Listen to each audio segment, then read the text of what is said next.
Tonight on our news weekend, day one of the World Athletic Relays is over and 40 teams are now qualified for the Olympics in Paris. Our Sasha Lightborn has a recap. Plus, what cost the FNM the last general election? Well, a former deputy prime minister and FNM cabinet minister is blaming the former party leader. And later, it pays to follow the rules of the road. Officers from the traffic division launch a campaign to promote safe driving. Our news, the weekend edition, starts right now.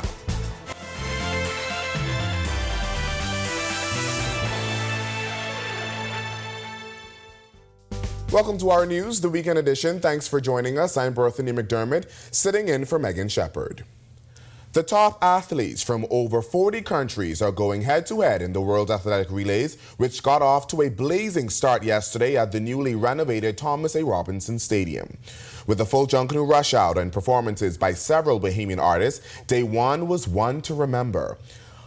Heats of the 4x400 meters and the 4x100 meters saw athletes from more than 40 countries compete. 40 teams qualified on day one. They will automatically go to the Olympics in Paris this July. There remain 6 spots that will be filled today. Team Bahamas, led by Olympic gold medalist Stephen Gardner and Shawnee Milowibo, will have the opportunity to secure one of those remaining spots today. Stay tuned to our sports for a full recap of day one of the World Athletics Relay. Well, as momentum builds in the Free National Movement, as the party heads to its convention, former Cabinet Minister Brent Simonet says the lack of support for Dr. Hugh McManus in the last general election is reason enough for Michael Pintard to remain party leader. Dr. Minnis will go head-to-head with party leader Michael Pintard for party leader.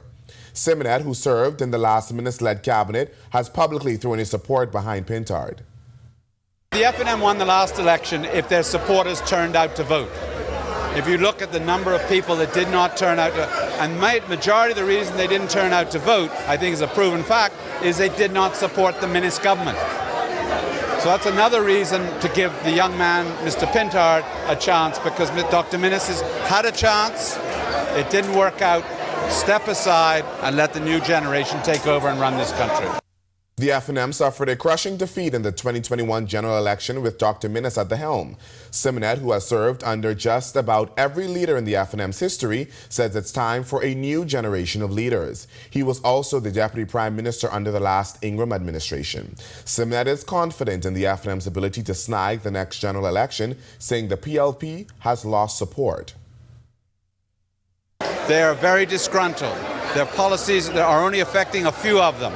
They're losing files. They're giving contracts to their friends. It is time to stop that, and Pintard is unstoppable, and we're together as a party, and we will win the next election, God willing.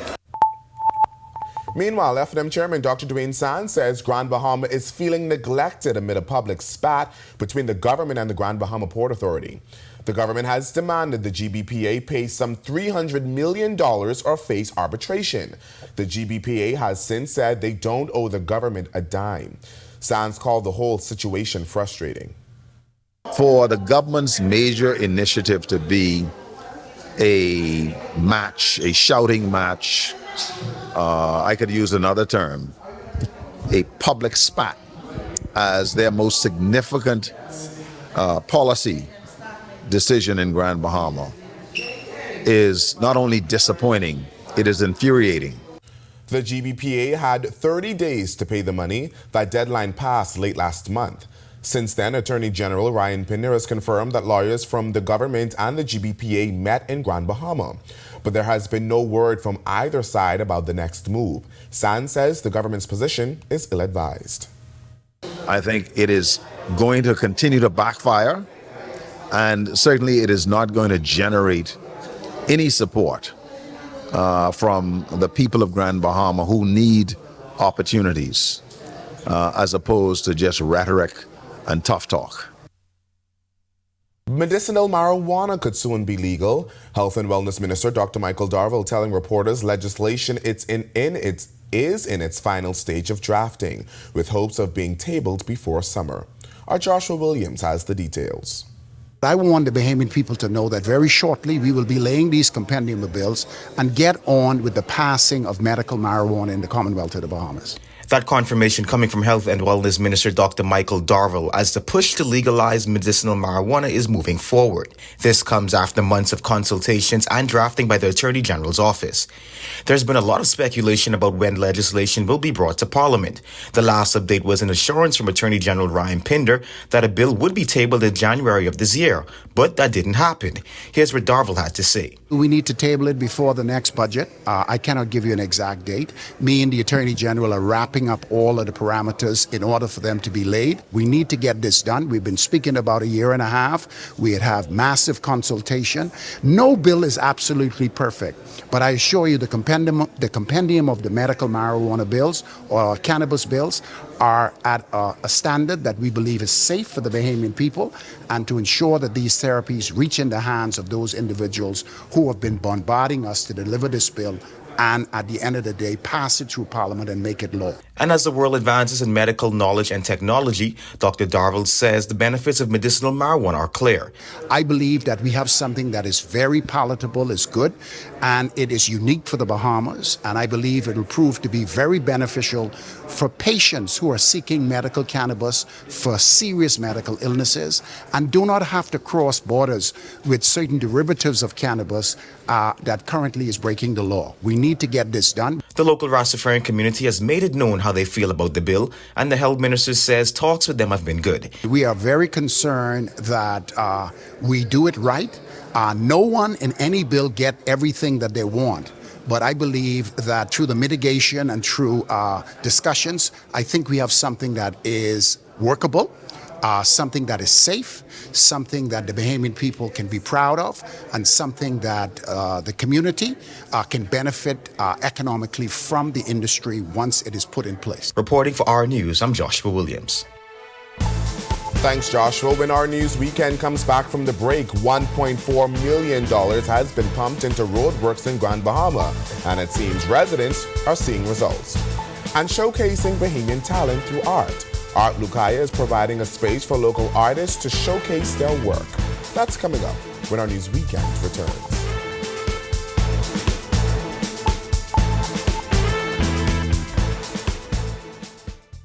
Are you or a loved one under medical care? Do you need affordable medical supplies? Ports International is the largest home healthcare supplier. Medical supplies at the very best price, and you can even shop online. From hospital beds to wound care, wheelchairs to walkers, Ports is a one-stop shop for your medical supplies, and we accept insurance. We have online shopping and 2 locations to serve you, at the Airport Industrial Park and Shirley Street. We also ship to the Family Islands. Shop online and visit us on Facebook. Call Ports at 377-1771.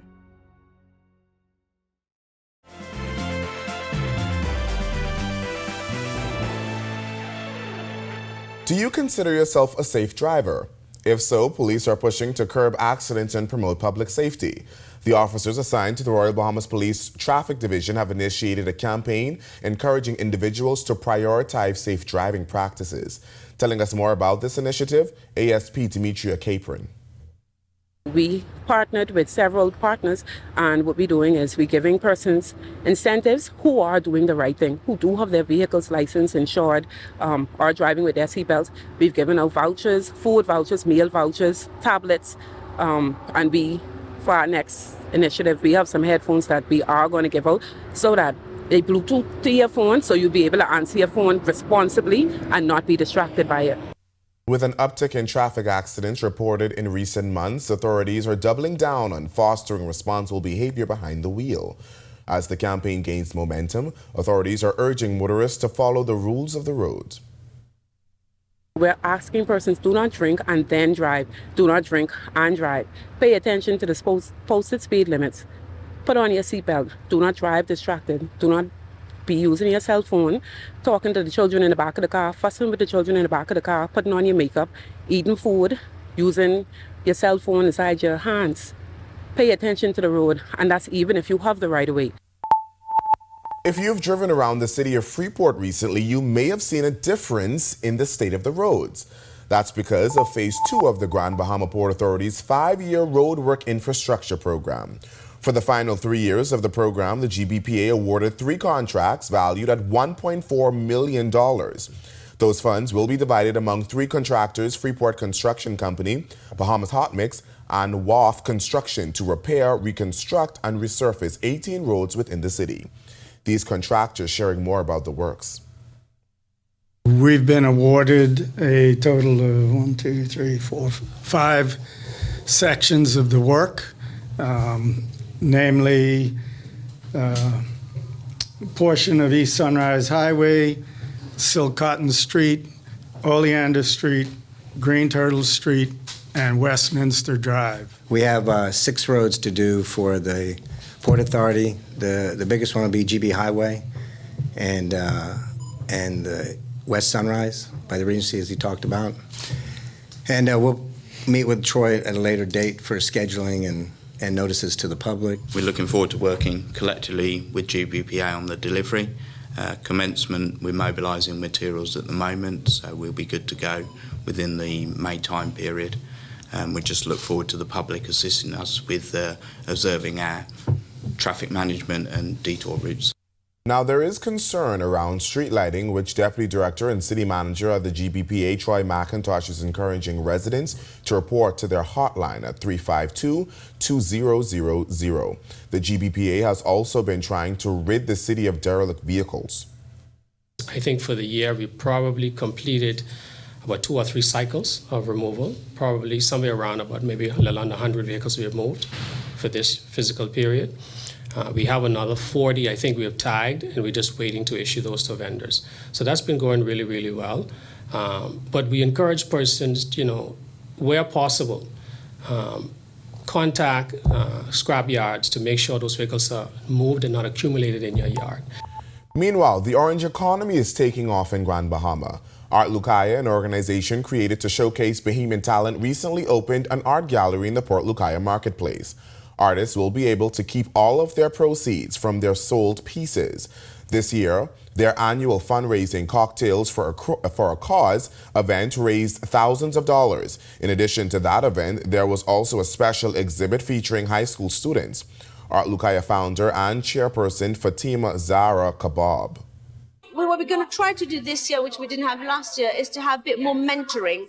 I think we're working with the Grand Bahama Port Authority to have the Grand Bahama Port Authority to come up with a space where the Grand Bahama Art Association could use for their members, but also part of their requirement is going to be to mentor the youth, the art students, and who are attached to a school, and also the ones that are homeschooled. These students created some unique art pieces under the theme Show Me Emotion. Art teacher at Jack Hayward Senior High School and professional artist Alyssa Strenther Robinson says this year more students participated in the exhibition. Everybody did their own interpretation of Show Me Emotion. So the ones we did last year were emergence. Most persons went from the hurricane perspective, obviously because Grand Bahama experienced a hurricane, but it was wonderful to have something more joyous, a theme that was something they could really relate to. And I think they really enjoy doing it. So hopefully we can get more students on board again next year, since this is going to be an annual event. Still to come on our news weekends, Larry Demerit has made history as the first Bahamian horse trainer to enter the Kentucky Derby. Find out how they did. We return to the World Athletics Relays, and one of our favorites gets ready to take to the court once again. Our sports weekend is up next. Are you or a loved one under medical care? Do you need affordable medical supplies? Ports International is the largest home healthcare supplier. Medical supplies at the very best price, and you can even shop online. From hospital beds to wound care, wheelchairs to walkers, Ports is a one-stop shop for your medical supplies, and we accept insurance. We have online shopping and 2 locations to serve you, at the Airport Industrial Park and Shirley Street. We also ship to the Family Islands. Shop online and visit us on Facebook. Call Ports at 377-1771.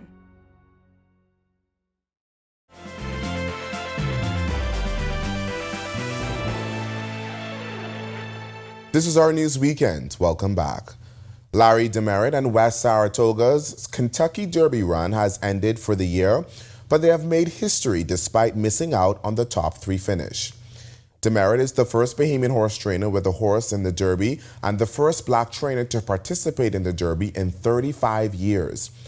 West Saratoga and Larry Demerit didn't win first place in the Kentucky Derby, but his pleasant nature and story of perseverance through trials and obstacles have made him number one in the hearts of many. Congratulations, Larry, and West Saratoga. You've made the Bahamas proud. We update you on World Athletics relay action, and a basketball star gets ready to return to the court. Tage Adderley is here with our sports.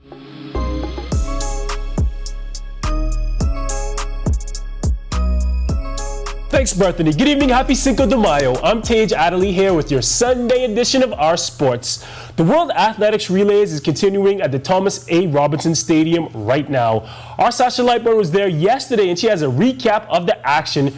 We're going to take a look. With hundreds of crowds in the stands, athletes from over 40 countries dazzled on day one of the World Athletic Relays. The first race out the gate was the 4x400 meter mixed relay, which unfortunately saw disappointment for Team Bahamas. The team, made up of Stephen Gardner, Alonzo Russell, Shania Adderley, and Shawnee Miller-Weibo, would fall short, placing fourth in that race. Our junior, she stepped into the plate, and we know she had a bit of butterflies, you know. We told her, don't worry about it. We'll put you out there, and you just gotta do what you have to do. They went out there and did that thing. I mean, I'm just happy we all came out healthy, and you know, we'll be embarrassed. It was a good race. We didn't get the results that we wanted, but I just thank God for giving me this opportunity to go there and walk up the track injury-free. We had a few hiccups yesterday in training, but we had the junior who stepped up, and I think she gave a great performance. She's only 16 years old, and we're really proud of her performance and the team's effort. But local fans would still have lots to cheer about as the women's and men's 4x100 meter relay teams would shine. It's important to just come out here and do a good job. We're going to go back and see what we can improve on and just be better tomorrow. Only so much you could do in lane one. So the more coming in, hopefully they give us a better lane this time. I don't know for sure. The national record should go down the more for sure. Now day two is already underway. It is expected that several of those finals will begin shortly after 9. Reporting from the Thomas A. Robinson Stadium for Our Sports, I'm Sasha Lightborn. Back to you, Tage. Thank you, Sasha. Meanwhile, the Bahamas Association of Athletic Associations issued a statement this afternoon on what they are calling a human error during the pre-game show at yesterday's World Athletics Relays. Okay, now we're going to take you to the hardwood where a superstar gets ready to make her return. Jonquel Jones is ready to return to the court for her New York Liberty. She will make her preseason debut against the Chicago Sky at the Wintrust Arena in Chicago on Tuesday. JJ started off last season slowly because of injury. She deferred to teammates Sabrina Ionescu and Brianna Stewart as she averaged 11 points and 8 rebounds per game in the regular season. When the postseason came around, however, the team leaned on her and she put the squad at her back, scoring 17 points and grabbing nearly 12 rebounds a game as her team made a run in the finals where they were beaten by the Las Vegas Aces 3-1. Now she's going to take the court again. And that is a wrap for sports this evening. Happy Cinco de Mayo. Enjoy the rest of your Sunday. Still to come on Our News Weekend, Bahamian legend Sweet Emily performed at Jazz in the Gardens, and now she's sharing about her experience. The details when Our News Weekend returns.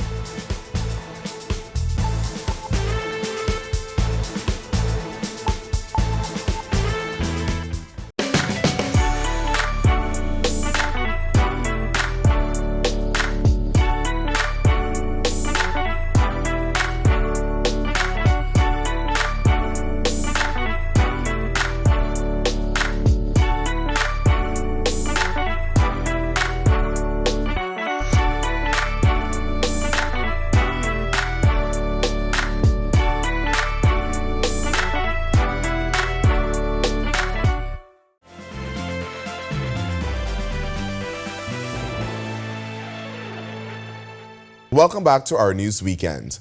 Clear skies outside the Our News studios today. Meteorologist Ian McKenzie is in the Weather Center with this week's forecast. Ian.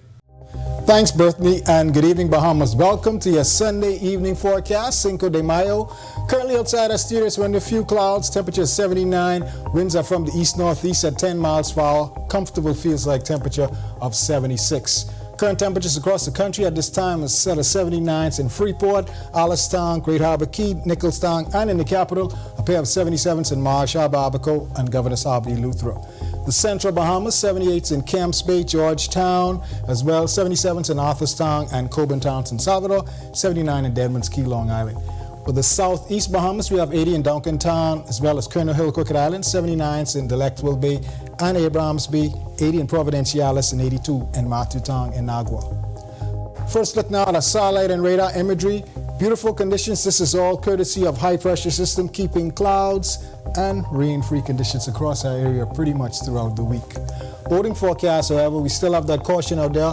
Winds will be easterly, 15 to 20 knot, seas 4 to 7 feet, posting a caution, as well as risk of rip currents for you swimmers out there. Low tide at 12:54 a.m. tomorrow morning, high tide at 6:50 a.m. tomorrow morning as well. Outlook for the weekend, beautiful rain-free conditions, temperatures hovering around the mid-80 degree mark by midweek and bumping up near 90 by the end of the week. Low temperature, however, hovering around the mid to low 70 degree mark. That's your wrap on the evening forecast. Make it a great, safe, fun night, everyone. Go Team Bahamas. Thanks, Ian. Have you ever attended a cabaret? Well, SLS at Bahama Art Resort is partnering with Fianna to give locals and visitors a grand display of music, dance, and yes, comedy. The show, Sid is being featured at Bahama Art's premier nightclub Bond from May 10th to the 12th. Assistant Marketing Director at SLS, Norman Lightbourne, tells us the show is immersive thanks to the eye-catching style of the performers and host. Everything comes from the Fianna team, which is a team based in Miami.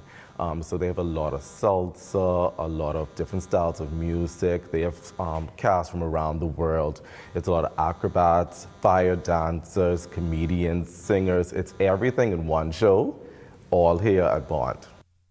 Last year was the first time the resort gave audiences a cabaret show with Luxuria. Lightbourne says last year's show was sold out every night, and this year, the Fianna team returns to wow audiences with Sidu. They anticipate another sold-out crowd. So there's level seating. Seating starts at $150 per person for a two-top table. So that's $300 per couple, and it goes up from there. At intermission, if you'd like, you can purchase drinks, or before the show starts, we know we like a good cocktail. So we have all of the best bartenders will be on staff that night making signature drinks just for the night. Bahamian music legend Sweet Emily continues to make waves in the local entertainment industry, but she reached new heights recently when she shared her music at the recent Jazz in the Gardens festival in Miami, Florida. In this next report, she sits with our Italia Hall to reminisce on the experience. This is something that a lot of entertainers would have worked their life to be on. Sweet Emily has performed on many Bahamian stages, and her voice is one that many local musicians describe as the true Bahamian sound. That sound landed her on one of the biggest global stages, the recent Jazz in the Garden Festival in Miami, Florida, the first Bahamian to ever perform at the mega festival. Our uniquely made Bahamian music attracting Bahamians and Americans to the big stage. In our candid interview, Sweet Emily reminiscing on the big day, which she confessed took some serious preparation. They told me I had to come over a little earlier so that I can actually rehearse with the band. Her performance ended seamlessly, but behind the scenes, she says things didn't go quite as planned. Set to perform at 3 p.m., Emily's sound check was delayed. What people didn't know was I was praying to get on about 7 o'clock because I was like, out there was hot. We were wearing black. In the end, she says it was a performance to remember. When I hit on that stage and I sang with the quando something that band let go off, I don't know where that name is coming from. All I saw were people running, and I think you had to be there to appreciate what you would have seen. As for the love and support from her fans, both near and far, the people always say, they say that because I don't believe it, that Bahamians do not appreciate their culture. But let me tell you all, if you all saw those, and I thought these were people who necessarily aren't living in Miami. These were Bahamians who come for the show. Overall, Sweet Emily says she's just proud to represent her country. I literally felt like I wanted to cry when I got the news because I was chosen out of a whole pile of people. And I wondered in my mind, what would constitute for them choosing me. But then it came down to they wanted authentic, they wanted unique, they wanted somebody who people knew. Thanks, Natalia, and thank you for joining us for our news tonight on behalf of the entire team. I'm Berthany McDermott. We'll see you right back here tomorrow night. Make it a great week, everyone.